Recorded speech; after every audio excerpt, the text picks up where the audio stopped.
BJP तो बार बार याद दिला रही है। और यहाँ योगी आदित्यनाथ ने ये भी कहा कि आप यूपी देखते हैं ना, यूपी में क्या होता है, अब माफिया की जमीन जब्त करते हैं, उस पर फ्लैट बनाते हैं गरीबों के लिए और चाबी मैं खुद देता हूँ। तो ये यहाँ भी होना चाहिए। और यहाँ हुआ, बोला भी कि 2005 के बाद से बहुत से माफियाओं की दुकान बंद हुई। तो योगी आदित्यनाथ ने नीतीश कुमार की तारीफ भी की। फिर उन्होंने कहा कि जो यहाँ पे सौरभ एक मिनट रुकना चाहूंगा। अतीक अहमद और मुख्तार अंसारी शहाबुद्दीन के खासम खास हुआ करते थे। अच्छा। वो जो रिलेवेंस आप समझ रहे हैं ना कि यूपी में अतीक कहाँ है, मुख्तार कहाँ है, ये और शहाबुद्दीन, इन तीनों की तिगड़ी हुआ करती थी। कई कई दिन ये लोग जाके सिवान में रहते थे, 10-15 दिन रहते थे। उसी तरीके से फिर वहां से लोग नेपाल के बॉर्डर की तरफ में जाते थे, शिकार करने, बहुत सारी कहानियां वहां पे चलती। नहीं, वो वहां से अपनी यूपी की पॉलिटिक्स भी साध रहे हैं। नहीं, वो तो देखिए उन्होंने जो बातें कही, एक सिर्फ उस नाते इसका रेलिवेंस नहीं है कि योगी आदित्यनाथ ने, वो तो रघुनाथपुर है, रघुनाथ के मानने वाले हैं वो भी, और रघुनाथपुर है, 108 नंबर है, ये एक धार्मिक पहलू है उनकी बातों का। लेकिन अब योगी आदित्यनाथ सिर्फ उसी के प्रतीक नहीं है। उन्होंने जो बाद वाली बात कही कि माफिया को हमने ख़त्म किया, या माफिया को ख़त्म करने वाली एक इमेज उन्होंने अपनी ये भी बनाई है कि लॉ एंड ऑर्डर की, कानून व्यवस्था की, हालांकि उसको लेकर के बहुत लोग कास्ट एंगल खोजते हैं और बिहार में तो खासतौर से खोजा जाता है, यूपी में भी खोजते हैं। इसके बावजूद एक इमेज उनकी ये है कि वो लॉ एंड ऑर्डर उन्होंने कंट्रोल किया और माफिया जो है उनको निपटाया, उनको इनकाउंटर हुआ उनका, या जेल में बंद हुए, मतलब उनका एक आतंक खत्म। तो मैटर ऑफ फैक्ट है, वो तो फैक्चुअल, उसके साथ आप डाटा के साथ इस बात को प्रूव कर सकते हैं। तो एक इमेज ये भी जो जा करके मैच करती है नीतीश कुमार की इमेज से। भाई नीतीश कुमार जब से सरकार में आए हैं, उसके बाद फिर शहाबुद्दीन के परिवार का पतन शुरू हुआ। कोई भी व्यक्ति उसके बाद, एक बार एक टर्म के बाद एमएलए एमपी कुछ नहीं बन सका। उनकी पत्नी शहाबुद्दीन की 2 बार हारी, उनके विधानसभा हारी, लोकसभा हारी, सब। कौन से साल में जेल गए शहाबुद्दीन? याद है वो तो 9 वही पहला टर्म पूरा हुआ, नीतीश के पहले टर्म में गए, उसके अंत होते होते वो चले। नहीं, दूसरे टर्म में। नीतीश कुमार ने जेल में डाला। हाँ, नीतीश कुमार ने जेल में डाला और पूरा आतंक उनका खत्म किया। और भाई उस समय 9 में निर्दलीय वहां से ओम प्रकाश यादव लोकसभा का चुनाव जीत करके आए, निर्दलीय, उस सिवान की सीट से ओम प्रकाश यादव, जिनको एक बार मार करके फेंक दिया था, मरा हुआ मान करके ओम प्रकाश यादव को इनके लोगों ने, शहाबुद्दीन के लोगों ने। तो वो निर्दलीय जीत के आए ओम प्रकाश यादव सिवान से। फिर अगली बार भारतीय जनता पार्टी से जीत के आ रहे 14 में ओम प्रकाश यादव। तो फिर कभी कोई 9 के बाद, मतलब नीतीश कुमार आए 5 में, उसके बाद कभी शहाबुद्दीन के परिवार से कोई एमएलए एमपी नहीं बन सका। रघुनाथपुर हो, सिवान हो, उसी प्रतापगढ़ जहां इनका घर है, प्रतापपुर में कैसे पुलिस नहीं जा पाती थी, और पुलिस एक बार गई थी तो कितनी गोलियां चली थी कि पुलिस इनके घर तक नहीं पहुंच पाई थी शहाबुद्दीन। हाँ, तो ये कहानी मुझे एक बार इन्होंने बड़ी डिटेल में मुझे सुनाई थी। तो वो इस तरह का टेरर था। तो वहाँ ये ठीक बात है कि जेडीयू का लोग रिलेट करेंगे, वहाँ वो गए, हाँ, लोग कनेक्ट करेंगे, इस बात से कनेक्ट करेंगे। एक तो रिलीजियस धार्मिक कनेक्शन, एक वायरिंग वो हुई, और दूसरा लॉ एंड ऑर्डर हुआ, एक माफिया हुआ, ये तमाम चीजें कनेक्ट हुई। आजकल योगी आदित्यनाथ जहाँ की सभा हुआ करने जाते हैं तो उनकी टीम करती हो या समर्थक करते हो, जो भी, एक बुलडोजर लाके खड़ा कर देते हैं। बिल्कुल, वहां भी एक बुलडोजर खड़ा कर दिया था। तो उन्होंने बोला कि मुझे अच्छा लगा कि आपने यहाँ पर बुलडोजर भी जो खड़ा कर रखा है, और यूपी में ये बुलडोजर माफिया की छाती पर दौड़ता है। तो सर, ये दोनों 108 वाली बात और बुलडोजर वाली बात, और योगी आदित्यनाथ का रघुनाथपुर में होना, योगी का बिहार में प्रचार का क्या मतलब है इन दोनों बातों को देखते हुए? देखिए, योगी को आगे बीजेपी कर 2 चीजों कर दे। जब तक सीमांचल में आप पोलराइजेशन नहीं करेंगे, तब तक बीजेपी के लिए मुश्किल है, और पोलराइजेशन करना है। पिछली बार कैसा किया था बीजेपी ने? अच्छा किया था बनिस्पत कहिए जो हिसाब से वहाँ जातीय और सांप्रदायिक, जो माने कास्ट और रिलीजन के हिसाब से देखिएगा, उस हिसाब से उनको बेहतर ही मानेगा। और पिछली बार के बाद ये बता दे रहा हूं कि इस बार उससे भी ज्यादा बेहतर वहां पे बीजेपी का परफॉर्मेंस होगा।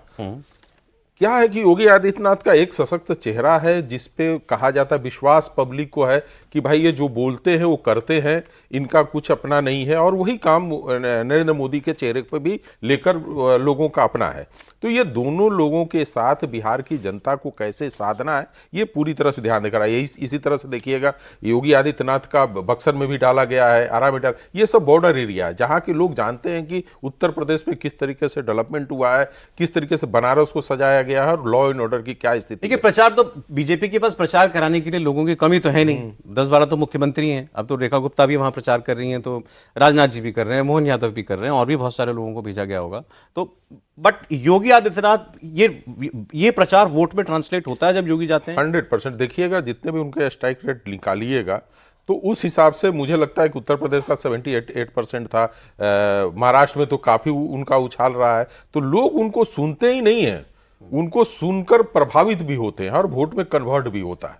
तो वो जहां जाते हैं, जैसे बिहार में आप सरोज जी जाइए और लोगों से बात कीजिए तो लोग बोलता है कि क्या डेपुटेशन पे भी किसी सीएम को दूसरे स्टेट में भेजा जा सकता है?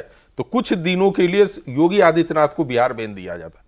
तो इस तरह के जब विचार उनके जनता के बीच में है कि कुछ समय के लिए बिहार में आ जाए तो बिहार में किस तरीके से सुधार होगा। अब जैसे काफी लोग अभी जाकर पलायन के ऊपर, मैं पलायन पे बार बार आता हूं और मुझे इसलिए वो दुख होता है कि लोग बार बार मैं बिहारी हूं इसलिए मुझे दुख होता है कि लोग पलायन बोल रहे हैं, राहुल गांधी पलायन पे आज बोल रहे हाँ, हैं, लेकिन तेजस्वी बोल ही रहे हैं। देखिए मैं क्या कर रहा हूं कि उनको ये बोलना चाहिए था कि मैं यहाँ के लोगों को पलायन नहीं, मजदूरों का पलायन है, पढ़े लिखे इंसानों का पलायन किसी भी स्टेट में होता ही होता है और ये अच्छी बात मानी जाती है। तो इस पलायन पे उनको ये बताना चाहिए था कि हम उद्योग लाएंगे तो कैसे लाएंगे, उसका कोई रोड मैप नहीं आ रहा। लोग शिक्षित नहीं है, एक मजदूर के रूप में बाहर में जाते हैं और काम करते हैं। ये हमारे इस बात पे बिहार तो में ओवैसी ने मजे ले लिया आज तेजस्वी यादव की। उन्होंने कहा ना शायद वो उनके घोषणा पत्र में वो इंटर्नशिप वाली स्कीम भी है कि हम इंटर्नशिप कराएंगे युवाओं को। तो ना कराओगे कहाँ, कौन सी कंपनी फैक्ट्री है यहाँ कि आप इंटर्नशिप देंगे? वो ट्रोल उन्होंने दोनों को किया। हाँ, बेसिकली इसमें दोनों तरफ को ट्रोल किया उन्होंने। और योगी आदित्यनाथ जी, मैंने एक चीज़ और मैं उसमें जोड़ दूं कि जैसे आरा बक्सर उनको भेजा गया है तो इसलिए नहीं कि वो डेवलपमेंट का कोई मॉडल यूपी में चल रहा हो।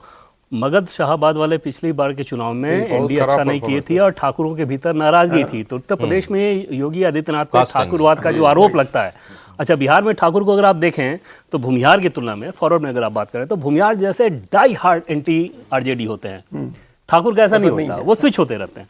तो उस कंडीशन में वो नाराजगी कहीं भारी ना पड़ जाए, खासतौर पे मगध शाहबाद में वो बड़ा ही लगेगा। आरा बक्सर इस तरफ और आरजेडी में तो बहुत समय तक राजपूत रहे भी। उसमें हम आपको बताएं कि ये जो कहा ना इन्होंने, देवेंद्र जी ने, ये मुख्य कारण है कि पहली बार जब गए तो दानापुर में रामकृपाल यादव का नॉमिनेशन कराया, उसके बाद सीधे वहां गए, वो सासाराम की तरफ ही गए वहीं, और मतलब उस शाहबाद के इलाके में गए।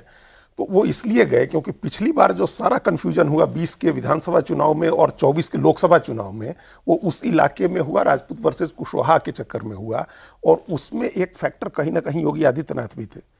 काराकाट की लोकसभा सीट में जब पवन सिंह जो भोजपुरी के गायक हैं और निर्दलीय लड़े और ये मैसेज हुआ कि राजपूत एकजुट हो रहे हैं कुशवाहा के खिलाफ, कुशवाहा को हराने के लिए, तो कुशवाहा एकजुट हुए राजपूत को हराने के लिए। औरंगाबाद में चित्तौड़गढ़ का किला ढहा जहां 52 से राजपूत नहीं हारे थे और आरके सिंगारा में हारे, तो कुशवाहा लोगों ने हराया उनको। और वो मैसेज कैसे खराब हुआ, आपको एक इन्फॉर्मेशन भी हम बता दें दिलचस्प, उपेंद्र कुशवाहा ने अपने मुंह से पर्सनली योगी आदित्यनाथ से रिक्वेस्ट किया था कि आप आइएगा हमारे यहाँ कैंपेन करने काराकाट में। और ये रिक्वेस्ट कब किया था, जब ये नरेंद्र मोदी के नॉमिनेशन के लिए सारे घटक दल के नेता वाराणसी में जमा थे, वहां उपेंद्र कुशवाहा ने उनको कहा कि आप आइएगा हमारे यहाँ, और उनका प्रोग्राम लगा, कैंप प्रचार हुआ कि वो आएंगे और वो नहीं आए। इसका दूसरा हिस्सा ये होता था कि पवन सिंह के तरफ से जो ठाकुर नेता हैं बीजेपी के बड़े बड़े नाम जो आप जानते हैं, उनको फोन जाता था कि आप मत आइए। हाँ, ये और लोग नहीं गए, परिवार का बच्चा है और लोग नहीं इस तरह की गए। बात है। तो इससे राजपूत वर्ग कुशवाहा का जो उस था, तो पवन सिंह भी थे तो बीजेपी के, वो तो नाराजगी में कर रहे थे, वो खड़े हो गए थे। तो बीजेपी ने अब उसको मनाने की शुरुआत हो गई है कि पवन सिंह को ले जाएगा उपेंद्र कुशवाहा के यहाँ। बट इससे क्या साबित हुआ कि योगी जाते हैं तो हिंदुत्व का वोट भी आता है, लॉ एंड ऑर्डर जो चाहता है उसका वोट भी आता है और राजपूत वोट भी आता है, तीनों काम हो जाते हैं आपके।